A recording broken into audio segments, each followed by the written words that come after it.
আপনি কি জানেন নবীজির মৃত্যুর কয়েকদিন আগে কি ঘটেছিল? একদিন নবীজি বাকিয়া নামক কবরস্থানে তার মায়ের কবর জিয়ারত করতে যান। জিয়ারত করে আসার সময় নবীজির প্রচণ্ড মাথা ব্যথা শুরু হয়। বাড়ি ফিরে নবীজি জ্বরে আক্রান্ত হন।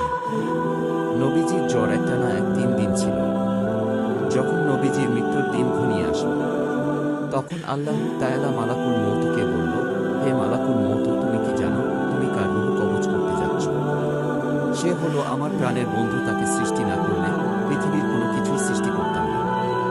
আমার বন্ধুর সাথে বেয়াদবি কইরো না। আমার বন্ধু যদি অনুমতি দেয় তাহলে রূহ কবজ করবে, না হয়তো আমার কাছে ফিরে আসবে। তখন মালাকুল মউত নবীজির ঘরে উপস্থিত হল এবং নবীজিকে সালাম করে বলল, হে আল্লাহর